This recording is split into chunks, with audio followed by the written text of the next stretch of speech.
Hi. Hello, everyone. Welcome to our panel.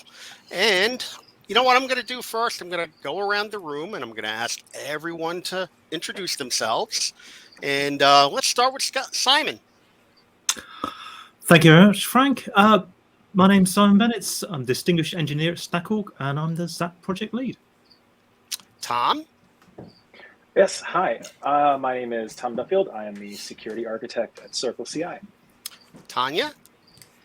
My name is Tanya Janca, and I am the CEO and founder of We Hack Purple. Tomas. Hello, Tomas Gonzalez. I'm a partner solutions architect at Snyk, and this is my first ZAPCon. How exciting. And James.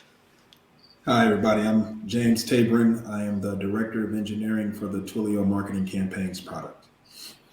And I'm Frank Olhurst. I'll be your pilot for this this view of what we're going to be doing here. And I'm going to start off by asking a few questions so that we can cover some subject material and just a little background on why I'm here. I'm here because Scott asked me to be here when it comes down to it. But my role is I'm the editor-in-chief over at the Acceleration Economy and Dynamic Communities. And, I cover a lot of, the types of content that we're looking at ZAPCon.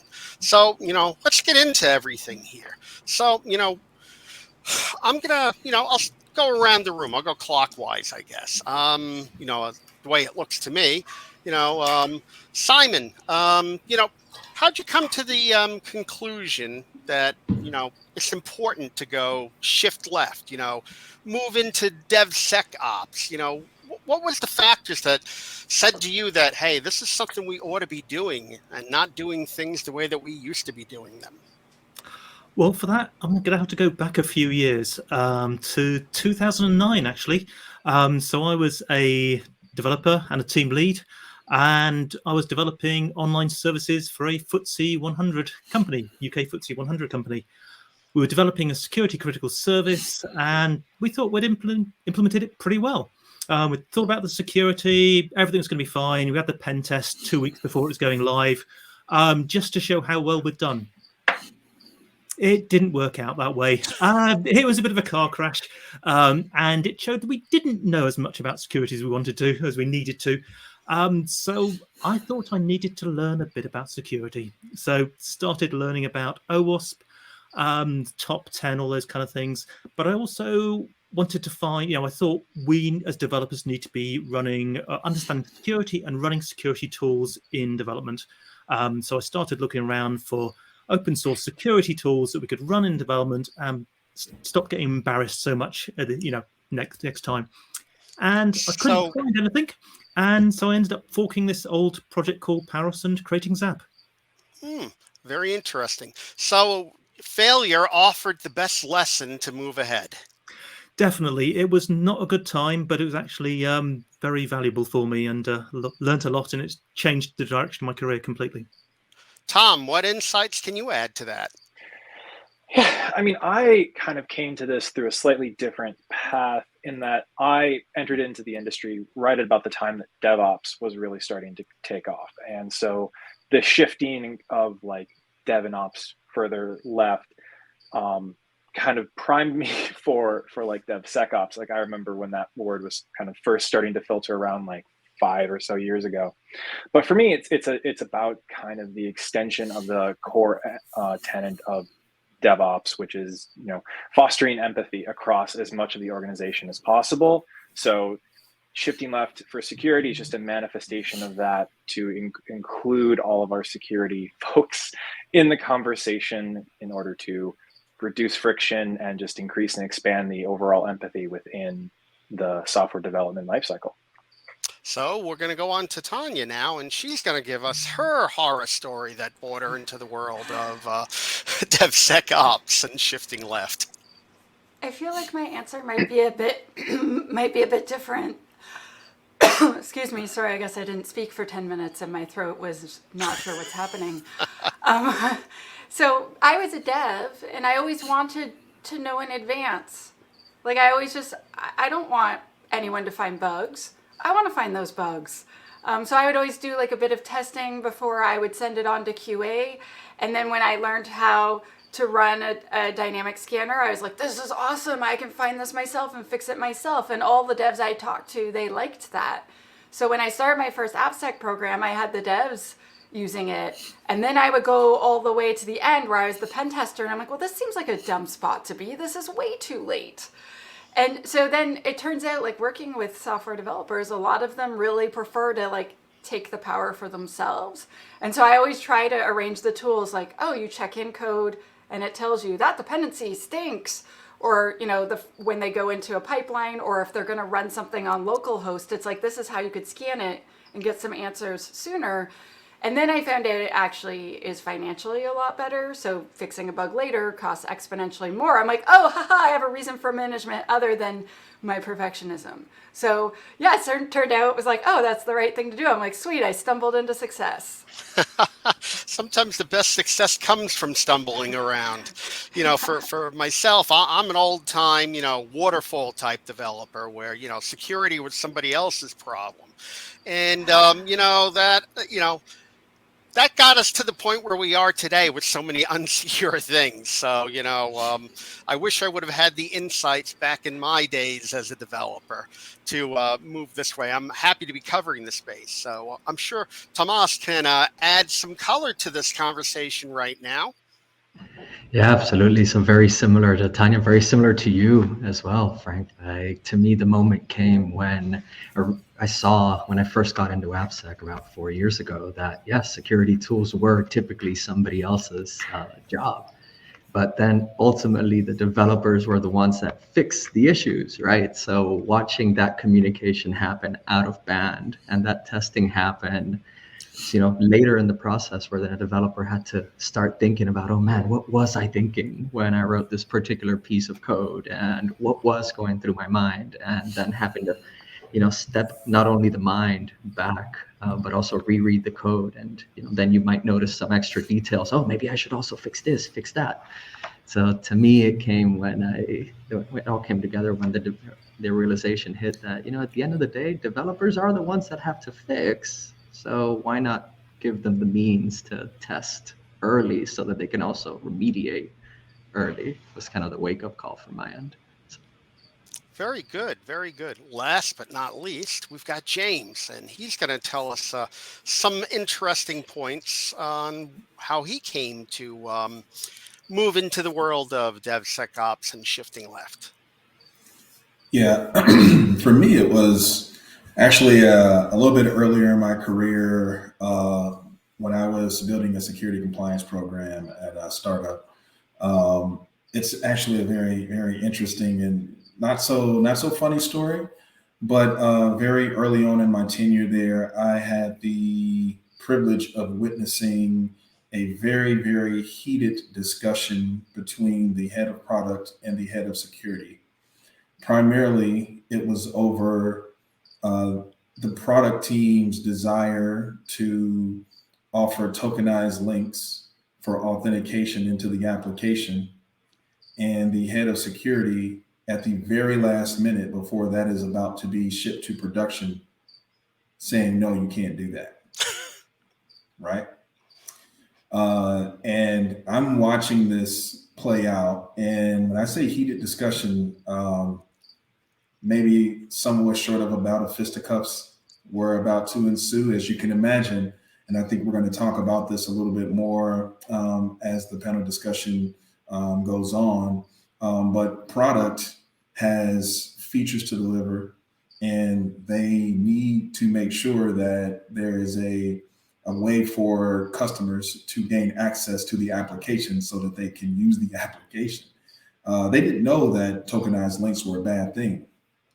So as I'm witnessing this very heated discussion play out, in my mind, I'm thinking this didn't have to happen.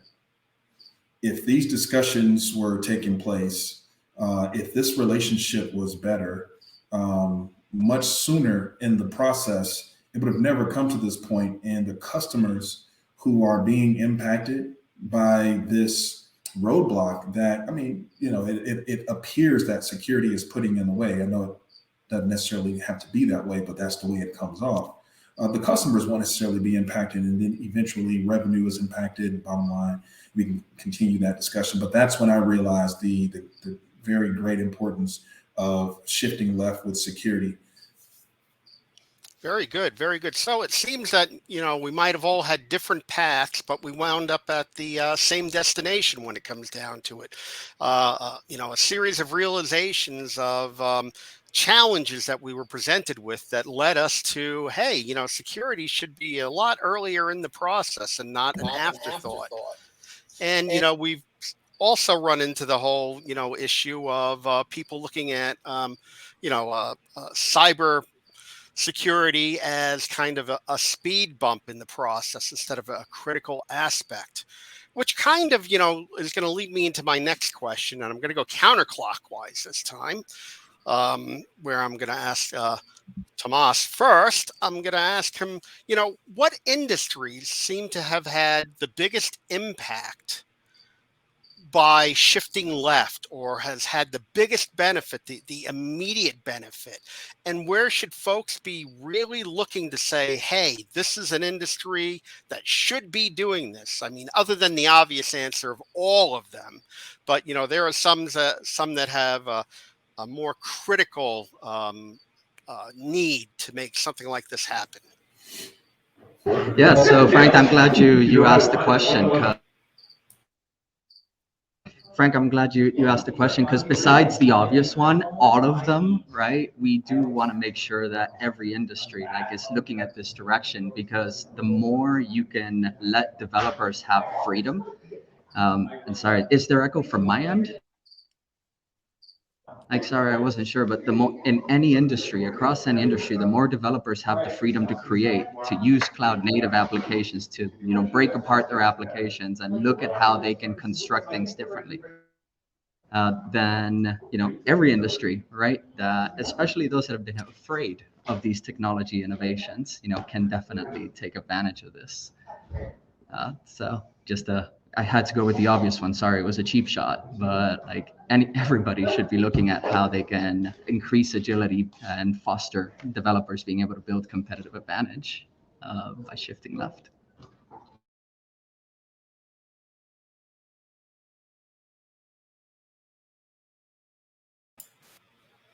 You're muted, Frank.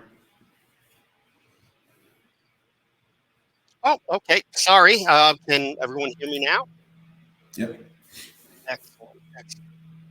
So, Thomas, you came under the realization of the importance of including security as part of the development process, kind of regardless of where that application was heading, which, is an interesting concept, because many folks out there are more concerned with compliance and other requirements to get to that, realization about incorporating security into something.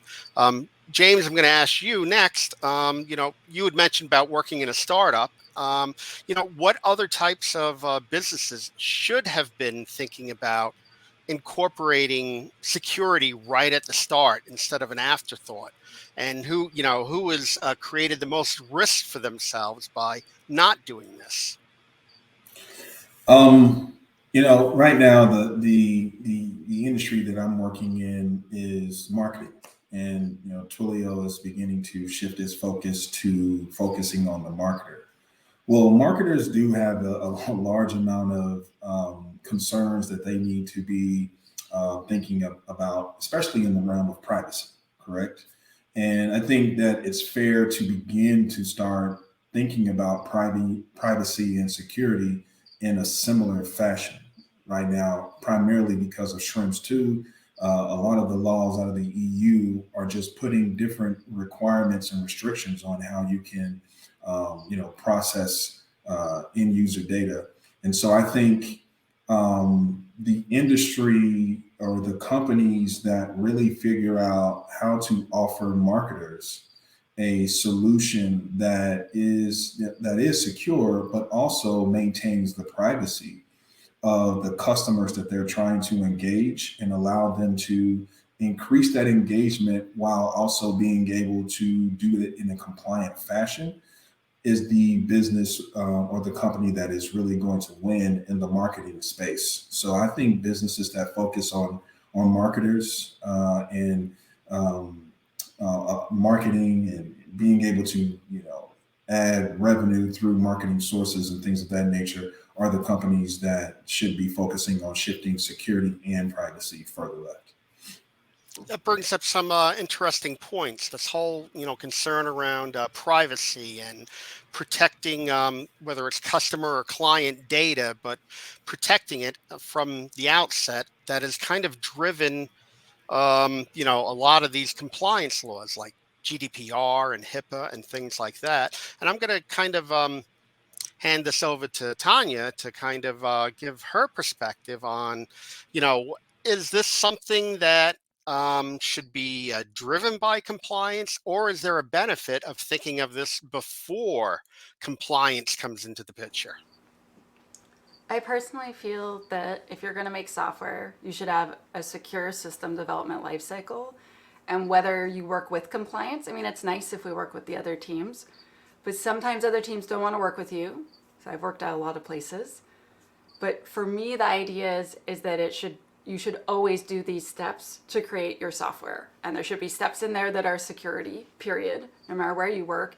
And I agree with James that privacy is equally important, especially as marketers change the way they're doing things to be, in my opinion, more privacy invasion-ish or and so I feel like every single time we do this, we need to do the same steps, unless we're adding more steps because we realized it wasn't enough. And so working with compliance, if you can work with them, awesome, do it. If you can't, you should still do it. Even if you don't have even if you're not working for a healthcare provider, you still have to create secure software. If you're not working at a bank, you're not working wherever. If you don't want egg on your face and you want to have an application on the internet, I believe we should at least do some steps to creating secure software. I hope that answered the question. No, that does answer the question. The importance of thinking about privacy and enhancing the security around it and protecting data. And I'm going to throw this over to Tom and continue on this line of thought where compliance has driven some of the security elements, but let's look at this from a point of view of what benefit it is to the company. How you as either a developer or a manager or something like that brings key points to the company about protecting personal information or internal information. Go ahead, Tom. Mm-hmm. Yeah. So so I think your original question was like, what are some of the industries or businesses that need to be focusing on this?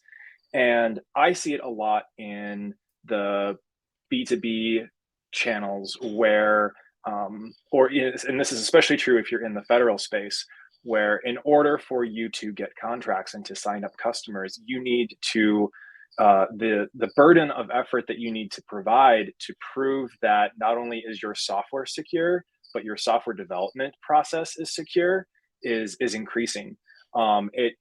It's no longer good enough to just say I'm SOC 2 or SOX or to kind of have the badge. A lot of places when they are evaluating whether to use you as to buy your product or to consume your service actually want to know that you'll be able to respond very quickly in the case of situations like Log4Shell or just recently Dirty Paw. Like we at CircleCI have gotten emails like almost right away saying, hey, how are you addressing this? Are you secure? Like it's a very important thing to a lot of businesses. And if you aren't able to respond quickly enough and prove that you're responding quickly enough, your ability to be able to compete in the market is going to be dramatically impacted. I apologize, there's a train. Yep. Oh, I thought it was a sound effect that you were using. Thank you for that, Tom. Simon, I'm going to pass it over to you. We kind of started off on, what industries really need to get on board with the idea of deploying, secure software development. And, then we kind of segued a little bit into, where compliance fits in. So I'd love to get your thoughts on what industries you think need to really be putting the most effort into this, and what is driving that effort at this point in time. Interesting. I mean, I think very much, my background is very specific sectors and now working on open source tools. But I think there's only a limited number of businesses that need to worry about this stuff. It's basically just those that rely on software. If you don't rely on software, you don't have to worry about this stuff. So that would be my, if you rely on software, you need to worry about this. And I don't think it matters. I mean, it depends on the business's appetite for risk and how they approach things. Some businesses want to move fast and break things. Others are much more conservative and want to make sure they're doing the right thing. And that will depend on both, whether it's your core functionality, your core features, or whether it's, how much you value your customers and how much you want to protect them. Do you want to be seen as a company that protects their customers and cares for them? Or is that not a problem for you? If it's a problem for you, you need to worry about it. Very good. Very good. So, we've come to that conclusion that it doesn't matter what business you're in. If you're dealing with any type of sensitive data, you've got to be thinking about security when it really comes down to it. And, kind of let's move on to our next topic. And this is going to be around kind of best practices, but also best practices that, impact the ability to make something happen. And this even considers talking about dealing with the pushback from management. So, I'm going to start with Simon. What are some of the best practices around establishing, secure development? Good question. I mean, I think there's no one solution. There's no one thing you've got to do. There's a whole range of things. I kind of tend to look at it from the development point of view. That's where I started. So training, I think, is key. If you don't see the importance or relevance of what you're doing, you don't understand it, then these things won't get done. Obviously, I'm going to say, I think running security tools, SaaS standards as early as possible in development is really important. I actually think the whole security and champion idea is very important. We typically only have, like one security person to 100 devs, if that. Small security teams can't do everything. They need to have that reach into the development. They need to have the contacts. They need to have that kind of relationship with security champions in the dev teams. Threat modeling. That's actually a really great way for security teams to get involved with development. At Mozilla, we did these rapid risk assessments, 30 to 60 minutes. And that was just, the devs actually told me they really looked forward to it. It's just a great, fun way to start thinking about security as early as possible. But there's loads of things, and I don't want to take everything from the rest of the panel, so I'll leave it there. Very good. Very good. Thank you for that. Tom, I'm going to go to you next, and I'm sure you can build on some of the things that Simon asked. But, one of the things that I want to kind of get out of this here is that how you have avoided pushback, when you're starting to, develop these best practices. So, you're never going to be able to avoid pushback. You're always going to get pushback when people think that you are trying to slow them down. And so where I've seen success in at least mitigating that is to try and incorporate the culture of security as kind of close to the process as possible. So work and getting ingrained with not just like development teams, but also product teams, putting security requirements into the definition of done or acceptance criteria of user stories even are a great way to provide that cover to be able to start then introducing all of this tooling that you can build on top of. and also try and make it fun. One of the things that we do at CircleCI is an engineering-wide capture the flag exercise. So everyone in engineering and even outside of engineering can participate in this capture the flag, and it's a lot of fun. And so when you just kind of find ways to frame security in a way that is not necessarily kind of blocking, but kind of adding to the process, putting it further up into the management chain, and putting some of the requirements and restrictions there, and then also just make it as fun as possible. So, teamwork plays a big role in this, and along with this cooperative environment, kind of building those relationships. I'm going to head over to Tanya now, and I'm going to ask her kind of to add on the same question, but, also kind of look at this from the point of view of, when we talk about these best practices, where do we start looking, and how do we, get to a destination of, where we want to get? So that's like the most difficult question ever, Frank. So I do a That's why lot. I saved it for you. I do a lot of consulting with companies, and I'll talk to them and I'll say, okay, so what does your tech stack look like? How do you release code? Where do you save your code?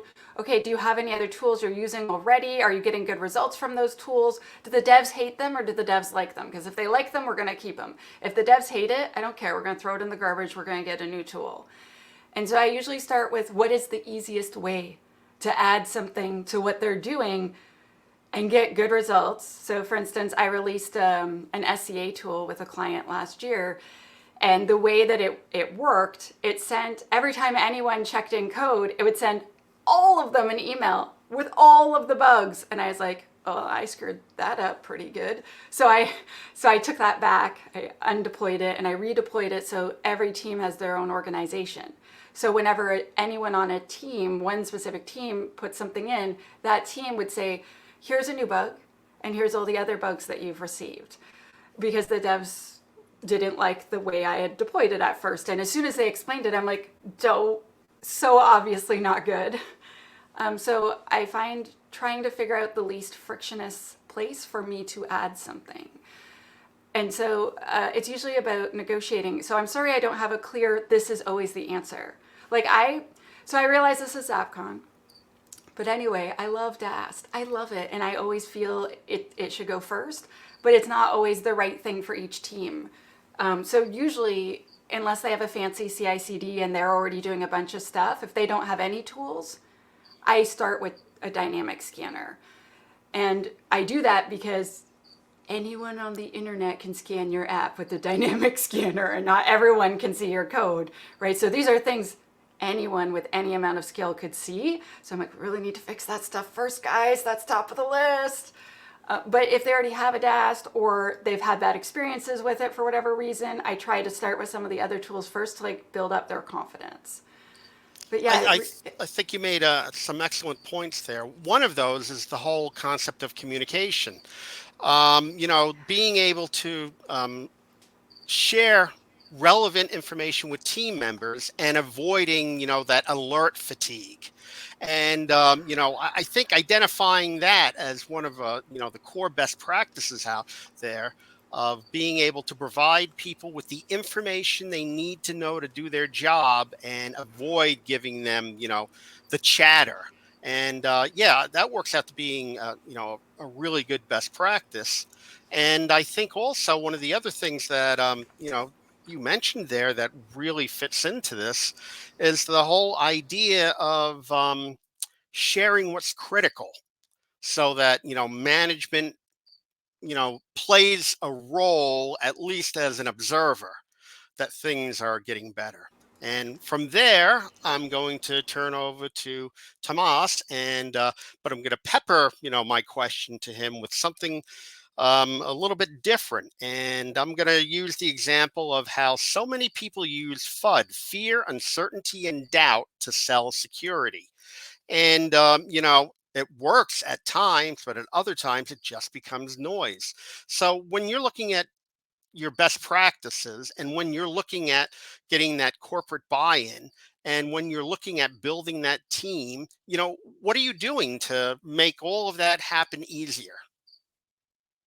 So I'm really glad you asked this question. And there's a lot of excellent points that have already been dropped. One, there is no silver bullet, right? There's no universal solution. Two, it's necessary to build a culture of empathy, right? Where developers understand what the security person's objectives, security understands what being a developer is like and the KPIs they're measured against. And doing this, building this culture of empathy and understanding is the way to ensure there's least friction. So to your FUD point, right? If somebody comes in and says, we need to avoid all these risks, it's very easy for somebody to take a stance that says there should be no vulnerabilities, zero vulnerabilities in production. And that's the quickest way to get friction out of any security initiative, right? So starting with developing an understanding of what is acceptable risk, threat modeling was brought up. For example, like based on the application, who's accessing it, what it's connected to, what should be the allowed level of risk in this environment, so that we can, number one, unblock deployments, right? But also use that to construct guardrails with reasonable security objectives that then developers can execute against, because they know, okay, I can't have high or critical severity vulnerabilities, but I still have 200 medium or low severity vulnerabilities. Those are not the ones that are blocking my pipeline. The highs and criticals are. And then there's consensus and there's agreement. DevSecOps people should understand and be working towards these common objectives, right? So that's I'm glad you Very brought up good. the FUD point. Very good. I'm going to pass on over to James now, and I'm going to, change the feel a little bit here. We've brought up the subject of risk, and we've mentioned it in every conversation about, the level of risk that a company, is willing to deal with.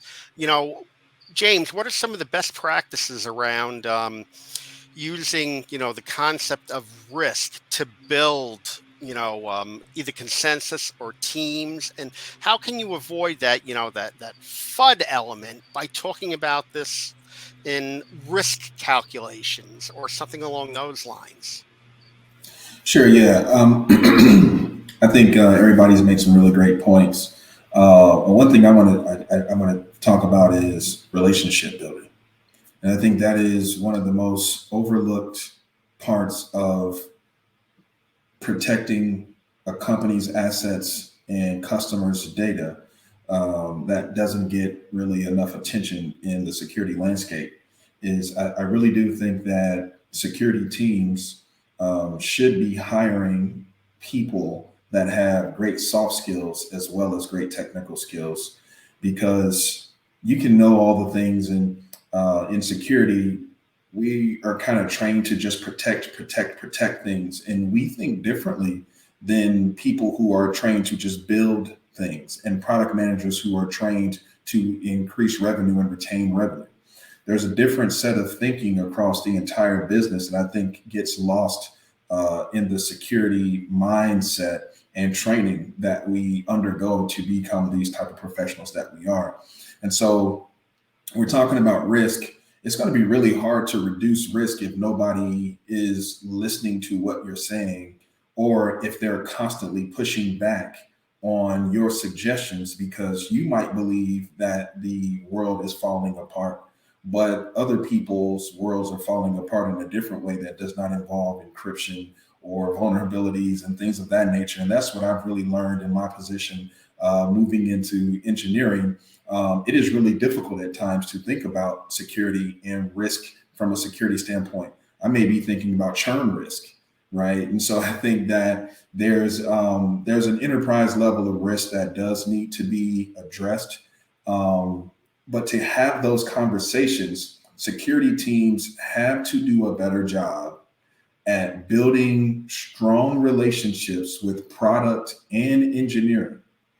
And I also believe that application security, we should actually probably start thinking of application security as an engineering function, as opposed to a separate function outside of engineering, working with engineering and trying to protect the products that they build. As an engineering leader, I'm actually hiring people that have security best practice backgrounds in quality, are SDETs, SREs that think about security, even engineers and developers who have some best practices in their past, so that we can start building that competency inside of engineering to make the security team's job a lot easier. There's a lot of things that we won't do very well to protect the organization that a security team will do. But as engineers, we build the software that is being interacted with by the customers and will potentially have the vulnerabilities that will be exploited by the malicious actors. And so I actually believe, as an engineering leader, I should take it upon myself to decrease the risk of a vulnerability being exploited by actually building that competency inside of the engineering organization that I lead, and realizing that this is not going to happen in a short amount of time. It's just going to be a long-term exercise where we see long-term value from these things. And I also think security teams have to get a little bit better at helping companies understand the risk, helping product managers understand the risks better, as opposed to using the FUD techniques that we have come to develop really well.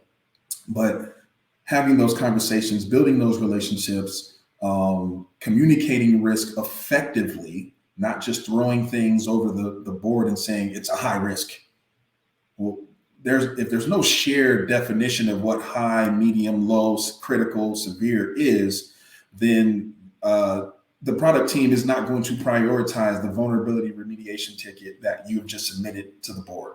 It will get put into the backlog, and I've seen some of these tickets stay open for 365 plus days, right? And it doesn't look good when the risk isn't actually realized over a year or two, right? So we're battling that. But if we can help companies understand the value of addressing these risks and helping them understand the risk and helping them understand how it could actually increase revenue if we sell security to our customers and trust to our customers, then I think security teams will be in a much better position going forward.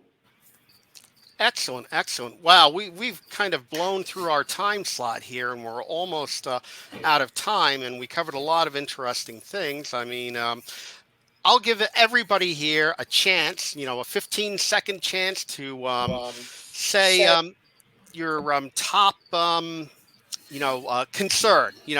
Everyone, okay, you got 15 seconds, starting with Simon. Make sure you use the tools. Make sure the tools are doing what you think they are doing and are not just doing rubbish stuff and not telling you anything. Tom. Oh, you muted, Tom. Don't let perfect be the enemy of good. Continue to make small momentum in all over the place. I'm going to go next. Make sure that you're actually fixing the bugs you find. I find a lot of companies want to buy even more tools and even more tools and even more tools. Use the tools you have like a samurai, and then help the devs fix them. Fix what they find.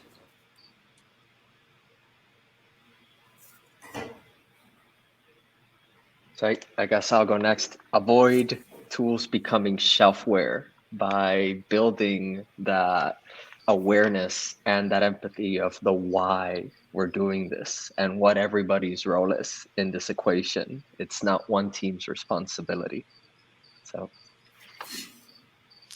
James. Yep. For me, it's security teams have to continue to do a great job at building relationships and embedding themselves with engineers and engineering teams and being consistent in those relationships, not just every once in a while, but being very consistent with the cadence of those relationships. And you will start to see that it is a lot easier for people to address the risks that we see in the world today.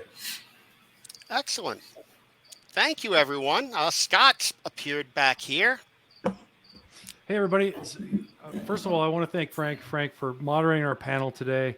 Amazing job keeping us on task. I know the time went really fast. Mental note for next year, longer panel time. We could fit way more in here. And then I want to thank each of our panelists, Simon, Tom, Tomas, James, Tanya. Awesome insight and from many different perspectives. I really enjoyed everyone's perspective and input and thoughts on how to make application security better for our development team partners, because that's how we should think of them. Awesome. Thank you, guys. I'm going to take you off the stage, and then we'll talk about the next session here real quick. Thanks, everyone.